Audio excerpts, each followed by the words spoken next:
We are the Gujarat Technological University. Since its inception over a decade ago, GTU has been empowering young and curating minds to realize their true potential. Over 4 lakh inspired students are enrolled with one of the premier academic universities in India. With more than 450 affiliated colleges in its fold operating across 5 zones of the state, GTU, the International Innovative University, your place to move forward.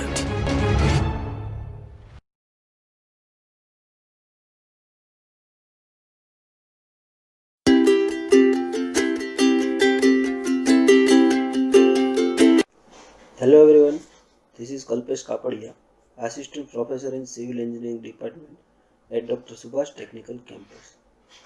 Welcome to our official YouTube channel.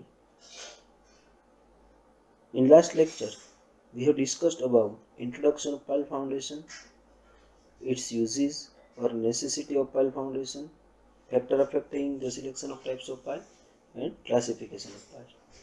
Today, in this video session, we will discuss about underrim pile, pile spacing, pile accessories, efficiency of group piles, pile driving, causes of failure of pile. So first of all, start with the underrim pile. These piles are successfully developed by CBRI Roorkee. CBRI यानी Central Building Research Institute, for serving as a foundation of black cotton soils, field of ground and other types of soil having poor bearing capacity. So black cotton soil और other soils जो कि उसकी bearing capacity है वो poor है, वहाँ पे आप underrim pile का use कर सकते हैं. An underrim pile is a board cast in situ concrete pile having one or more bulb in its lower portion. यानी कि ये जो पाइल है वो कास्ट इन सीटू पाइल है. साइड पे ही आपको वॉल बनाना है और उसमें कंक्रीट फिल करना है. Bulb are formed by under reaming tool. जो बल्ब है वो अंडर रिमिंग टूल का यूज़ करके आप बल्ब बना सकते हो. Diameter of under ream pile varies from 20 centimetre to 50 centimetre. यानी कि जो अंडर रिम पाइल का डायमीटर है वो 20 सेंटीमीटर से 50 सेंटीमीटर का होता है. And bulb various from 2 to 3 times of diameter of pile. यानी कि जो पाइल में जो बल्ब है उसका डायमीटर है पाइल के डायमीटर से 2 to 3 times larger. Length of piles is about 3 metre to 8 metre and spacing of piles vary from 2 to 4 metre. यानी कि जो पाइल की लेंथ है वो 3 to 8 मीटर की है और स्पेसिंग है जो दो पाइल के बीच में जो स्पेसिंग रहता है वो स्पेसिंग 2 to 4 मीटर रख सकते हो. Load bearing capacity of piles can be increase by large diameter और by extending the length of piles और by making more bulb at the base. Load bearing capacity को increase करने के लिए आप पाइल का डायमीटर लार्ज कर सकते हो और पाइल की लेंथ है वो भी आप बढ़ा सकते हो और बल्ब है वो बेस में मोर बल्ब लगा के भी आप लोड बेरिंग कैपेसिटी है उसमें इंक्रीज कर सकते हो. A single under ream pile has only one bulb at the base. यानी कि जो सिंगल अंडर रिम पाइल है उसके बेस में एक ही बल्ब रहता है. When 2 or more bulbs are provided at the base, it is also known as multi bulb under ream pile. यानी कि 2 और उससे ज़्यादा बल्ब आप जो बेस में प्रोवाइड करते हो तो उसको बोलते हैं multi bulb under ream pile. The vertical spacing between 2 bulbs varies from 1.25 to 1.5 times of diameter of bulb. यानी कि जो multi bulb under ream pile है उसमें जो 2 बल्ब होते हैं उसके बीच का जो वर्टिकल स्पेसिंग है वो बल्ब के डायमीटर से 1.25 to 1.5 टाइम्स होता है. यहाँ पे फर्स्ट फिगर है वो सिंगल बल्ब वाली है, single bulb under ream pile. और दूसरी जो फिगर है उसमें 2 बल्ब दिए गए हैं तो उसको हम बोलेंगे multi bulb under ream pile. अब ये उसका कंस्ट्रक्शन प्रोसीजर है। सबसे पहले क्या करना है, तो इस स्पाइरल ऑगर का यूज़ करके हम एक वॉल बनाते हैं। उसके बाद अंडर रिमिंग टूल का यूज़ करके बल्ब की प्रोसीजर करते हैं। और उसके बाद जो रेनफोर्समेंट है उसको हम वॉल में डालते हैं। बाद में जो जो वॉल बनाया है उसको हम कंक्रीट से फिल करते हैं। नाउ पाइल स्पेसिंग, यानी कि दो पाइल के बीच कितना स्पेसिंग रखना चाहिए। The centre to centre distance between two piles in a row is called pile spacing. यानी कि दो पाइल है उसका सेंटर टू सेंटर जो डिस्टेंस है उसको हम बोलते हैं pile spacing. Normally, the pile spacing is taken as 2 into diagonal dimension of pile in case of square pile and 2.5 into diameter of pile in case of circular piles. The spacing of piles depends upon the following factors: length of pile, pile की length कितनी है; load on pile, pile पे कितना load आ रहा है; material of pile, pile कौन से material से बनी गई है; nature of soil in which pile is to be driven, soil कैसी है, सॉइल का टाइप्स कैसा है, और उसमें कौन सी पाइल ड्रिवन कराई गई है वो भी ध्यान में रखना पड़ता है। देन टाइप्स ऑफ पाइल, कौन से टाइप्स की पाइल है। देन पाइल ग्रुपिंग, यानी कि एक ग्रुप में कितनी पाइल रखी गई है। देन ऑब्स्टेकल इन पाइल ड्राइविंग, यानी कि आप जब पाइल को इंसर्ट कराते हो तो कोई ऑब्स्टेकल आता है या नहीं, उस पर ध्यान में रखना पड़ता है। उसके बाद pile accessories, in case of wooden pile, steel pile और precast concrete piles, to protect the top and the bottom of the piles while driving into the ground and facilitate easy pile driving, certain accessories are required as under।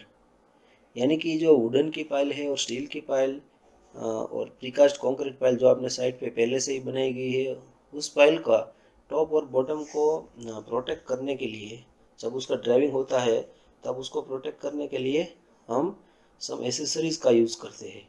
और यहाँ पे 2 types of accessories दी गई है। First one is pile cap and second one is pile सोई।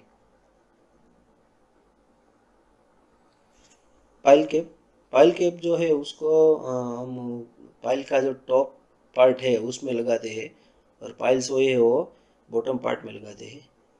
सबसे पहले देखते हैं pile cap. In case of driven pile, piles are driven into the ground by applying blows of a heavy hammer on their top। अब जहाँ पे आप pile directly driven करते हैं तो उसमें क्या होता है कि वो पाइल के ऊपर आप हेवी ब्लो अप्लाई करते हैं। Thus, to protect the top of pile, pile cap is provided। यानी कि पाइल का जो टॉप है उसको प्रोटेक्ट करने के लिए हम पाइल कैप प्रोवाइड करते हैं। Pile cap is made of steel, यानी कि वो स्टील का बना होता है। Thickness and size of pile can depend upon the shape and size of pile driving hammer. उसका जो थिकनेस और साइज है पाइल कैप का, वो पाइल ड्राइविंग का हैमर का शेप कैसा है और उसकी साइज कैसी है उस पर डिपेंड करता है। इन case of group piles, A common cap if RCC is provided for all the piles. Group pile में हम कॉमन एक आरसीसी का कैप है वो लगा सकते हैं। The cap carry the load from the structure and distribute it to various pile, यानी कि जो ऊपर से सुपर स्ट्रक्चर का जो लोड आता है पाइल पे वो सही तरह से सभी पाइल में डिस्ट्रीब्यूट करता है। फिगर में आप देख सकते हैं कि नंबर ऑफ पाइल को ग्रुप बना के उस पर पाइल कैपिंग किया गया हुआ है कंक्रीटिंग करके। 1 और मोर पाइल्स यहाँ पे दी गई है, उसको उसके ऊपर स्लैब भर के और एक कैप बना दी गई है। सेकंड वन इज पाइल सोई। While driving wooden or steel pile by hammer, the bottom end of piles gets damaged, causing difficulties in driving। जब आप वुडन और स्टील की जो पाइल है उसको हैमर का यूज़ करके आप जब ड्रिवन करा रहे हो तब उसका बॉटम पोर्शन है वो कई बार डैमेज हो जाता है, तो उसकी वजह से आपको ड्राइविंग करने में डिफ़िकल्टीज होती है. So therefore pile shoe is fitted at the bottom end of the pile to protect the pile and to facilitate easy pile driving. यानी कि बॉटम पार्ट में पाइल सोई फिट करते हैं एंड जो उसका पाइल का जो बॉटम पार्ट है वो उसको हम प्रोटेक्ट करते हैं और इजीली पाइल ड्राइविंग कर सकते हैं. Pile shoe are made of cast iron और स्टील. पाइल की सोई है उसको वो कास्ट आयरन या स्टील की बनी होती है. Various types are square pile shoe, square types होती है, राउंड भी हो सकती है. Steel pile shoe for timber pile, timber pile के लिए स्टील पाइल सोई का यूज़ कर सकते हैं. Socket type pile shoe for timber pile, और टिम्बर पाइल के लिए सॉकेट टाइप पाइल्स का भी आप यूज़ कर सकते हो. और क्लोज एंड सोई for pipe piles, pipe piles के लिए आप क्लोज एंड सोई भी यूज़ कर सकते हो. यहाँ पे फिगर में डिफरेंट टाइप्स ऑफ पाइल सोई है, और आपको क्लोज दिखाई दे रही है और ओपन भी है. तो ये सब आप स्टील ये सब स्टील की जो सोई है उसका आप टिम्बर और पाइप पाइल्स में यूज़ कर सकते हैं. Now efficiency of group piles. Group piles की इफिशियंसी कितनी होती है देखते हैं. The efficiency of A pile group is defined as the ratio of load carrying capacity of pile group to the sum of the load carrying capacity of individual pile. यानी कि जो efficiency of group pile है वो load carrying capacity of group pile और load carrying capacity of individual piles का ratio है, उसको हम बोलते हैं efficiency of group pile. The efficiency of pile group is depend on the following factors. तो पाइल ग्रुप की जो इफिशियंसी है वो किस पे डिपेंड करती है. तो यहाँ पे फैक्टर दिए गए हैं. First one is types of soil. Soil का टाइप्स कैसा है. देन मेथड ऑफ इंस्टॉलेशन, आपने जब पाइल इंस्टॉल की है तब कौन सी मेथड यूज़ की है. देन स्पेसिंग ऑफ पाइल्स, दो पाइल के बीच में कितना स्पेसिंग रखा गया है.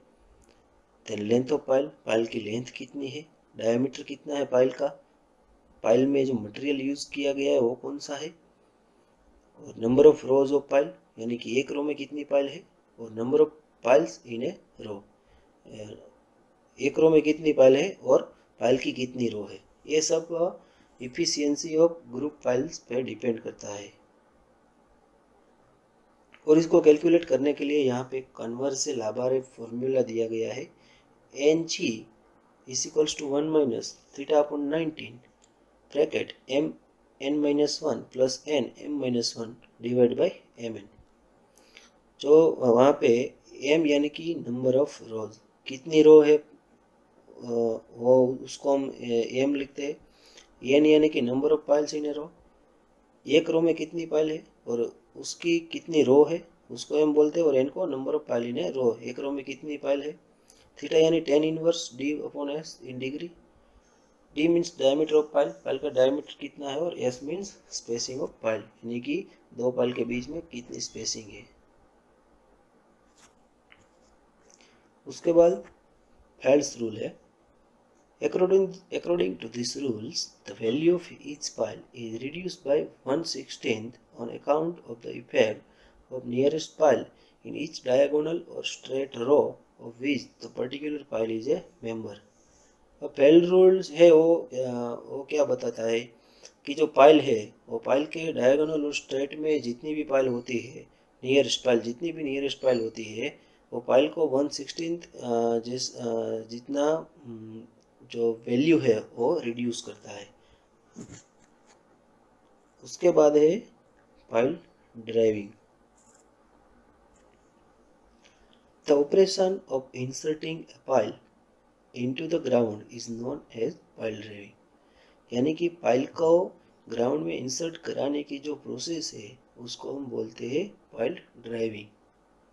Piles are driven into the ground by means of hammer, यानी कि हैमर का यूज़ करके हम पाइल को ग्राउंड में इंसर्ट कराते हैं.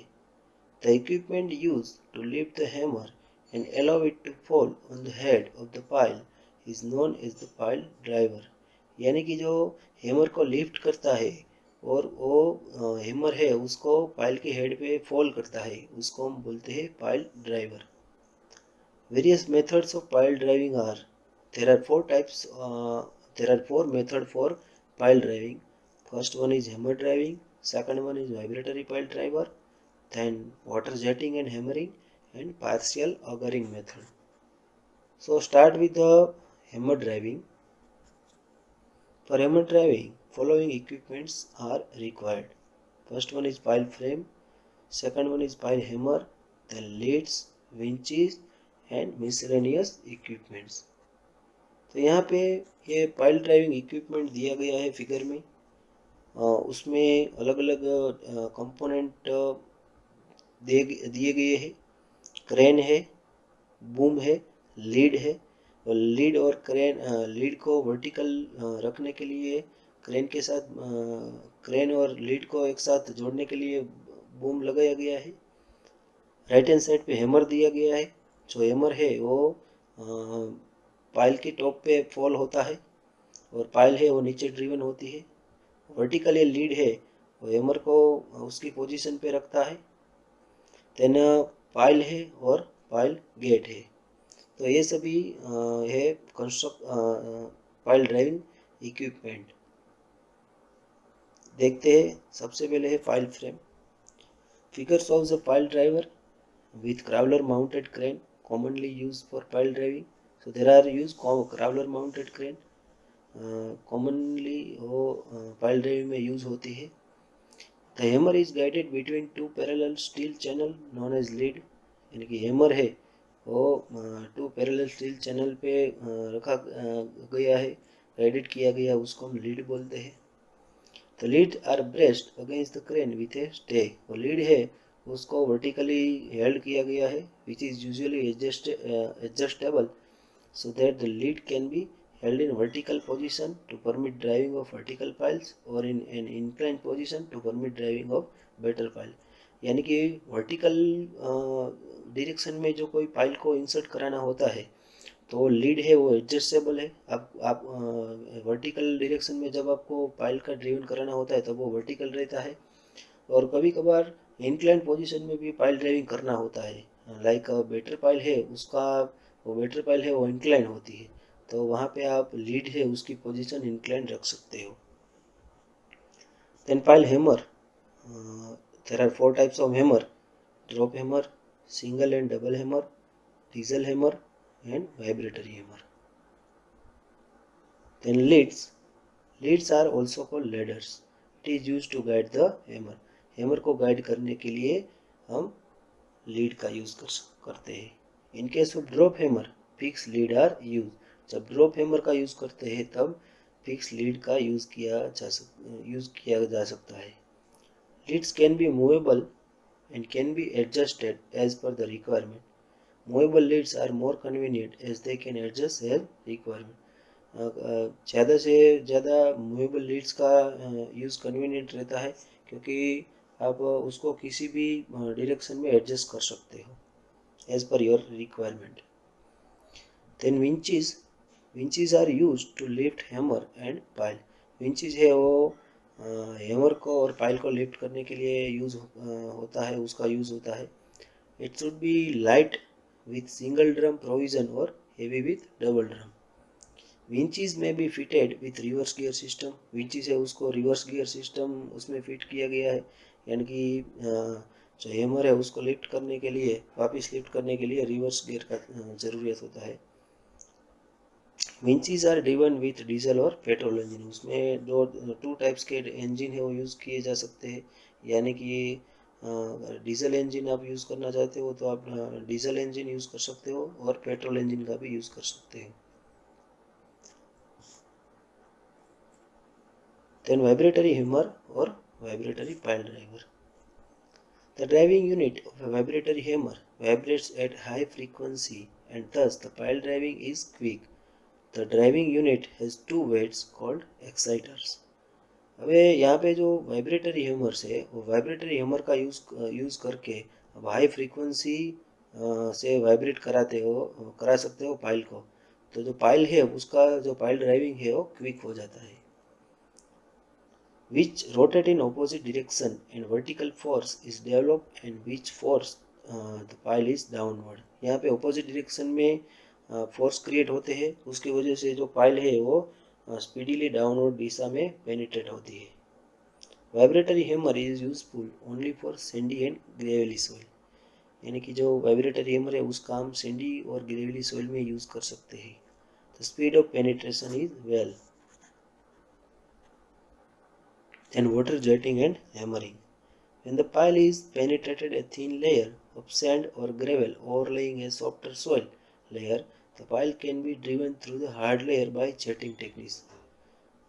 कई कबार क्या होता है कि जो सैंड और ग्रेवल का लेयर है उसके ऊपर एक सॉफ्ट सॉइल का लेयर होता है, तो उसको ब्रेक करने के लिए हम ये जेटिंग टेक्निक्स का यूज़ कर सकते हैं।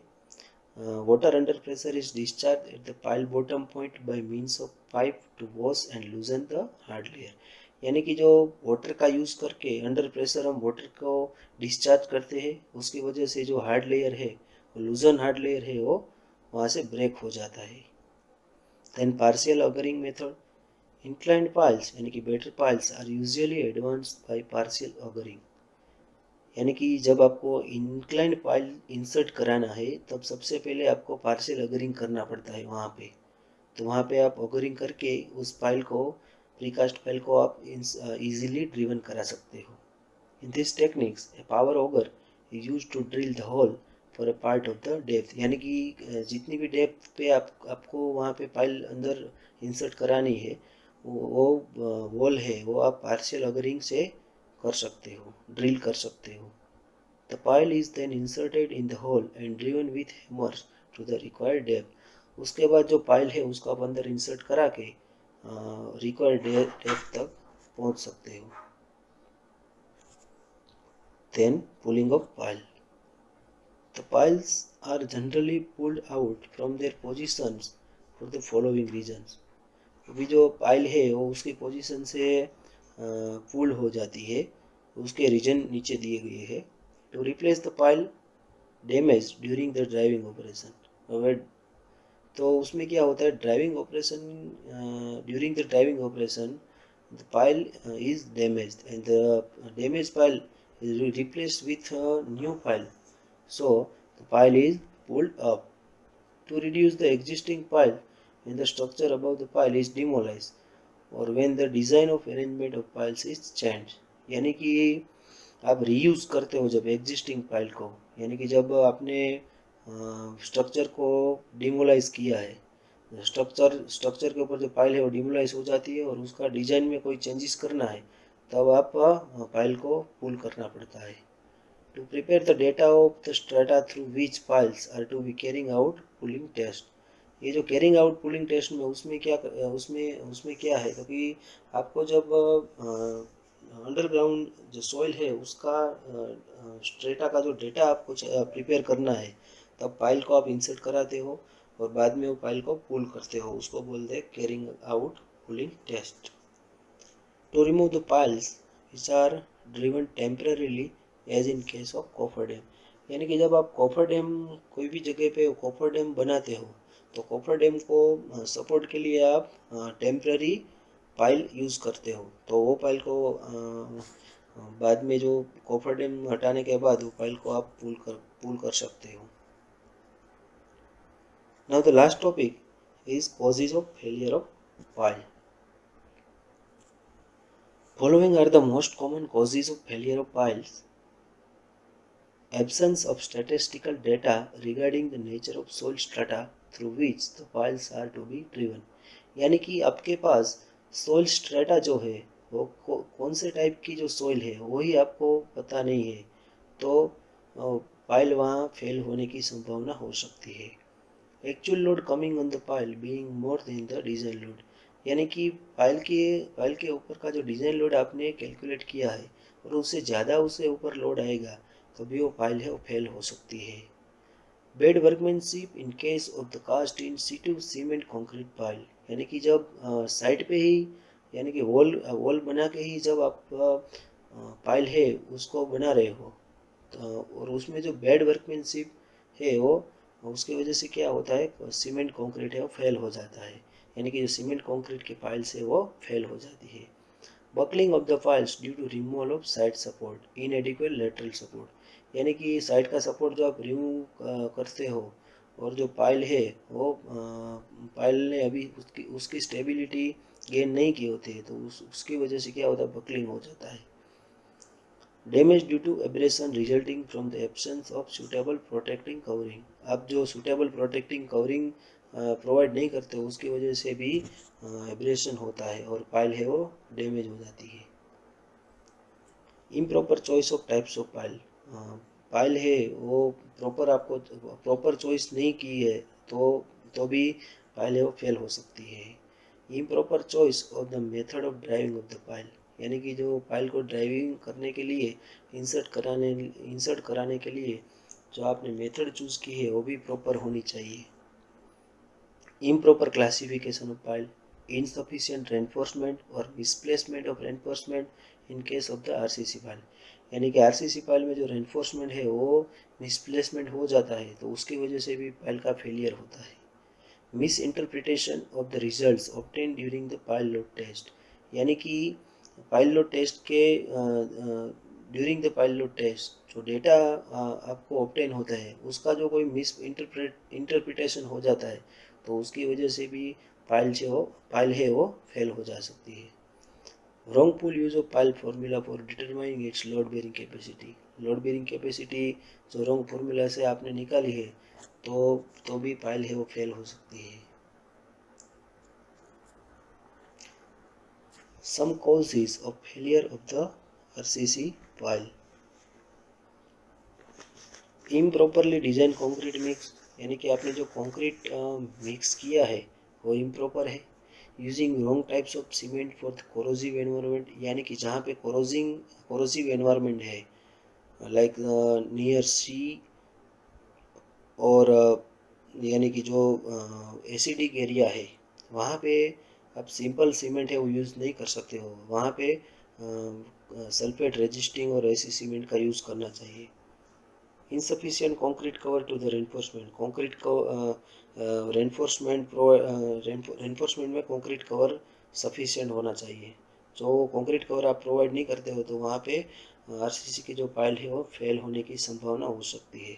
Use of aggregate that react with types of cement, जो एग्रीगेट है वो सीमेंट के साथ रिएक्ट होना नहीं चाहिए। So now we are concluding our session. If you have any further questions or want additional information, please feel free to contact me by phone or email. Thank you.